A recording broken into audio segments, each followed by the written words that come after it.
C3a is a compound that is generated when C4a and C2a are made by the activation of MASP2.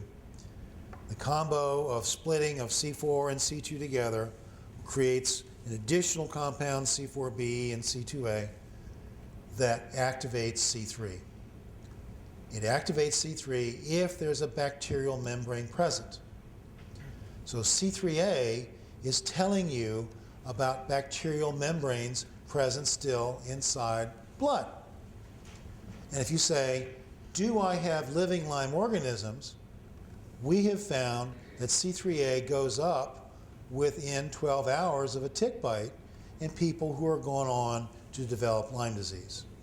And that paper that looks at C3a and C4a is number 38, which is Lyme acute C4a, written with Mike Lovsky, who runs Quest Complement Lab, and Dr. Gicklis, who runs National Jewish Complement Labs. It was also done with a fellow from Alan Barber's lab out in San Diego who gave us pure cultures of Borrelia, Burgdorferi, and Hermsii. Is that a question? Yeah. So is there, when you say it goes up, are you talking about using it actually as a diagnostic? Oh, absolutely. What number would you consider concerning? If you find C3a going up over 940, that's beyond the normal range in Dr. Gicklis's lab. Now, C3a is also done in Quest. They use a Des-Arge S preparation, and that normal range, I think, goes up to 350. So look at the upper range. So just if it's higher than the normal range on the lab review? Right, so Quest will give you one form when they run the lab out in California.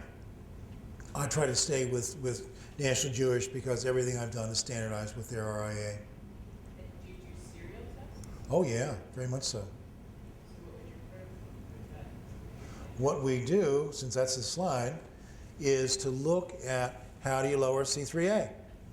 If you have a person with acute Lyme disease, you're going to treat him with antibiotics first. And I treat with 3 weeks.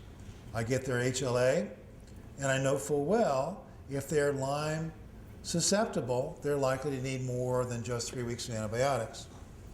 If they are not Lyme susceptible, I will look to resolution of high C3a, high C4a, and visual contrast abnormalities alone.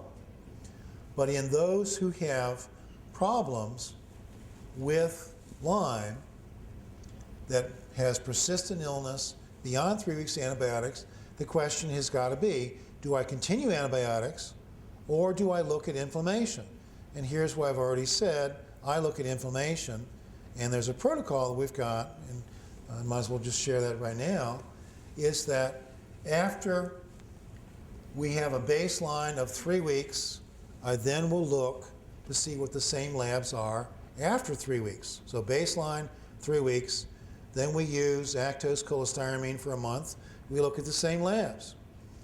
We then stop medication, and we have people repeat C3a, C4a in 1 week. If C3a is staying the same and C4a is going up, I can guarantee you that person is looking at a mold exposure. And the fact that you don't know it doesn't mean it's not there. Yes, sir.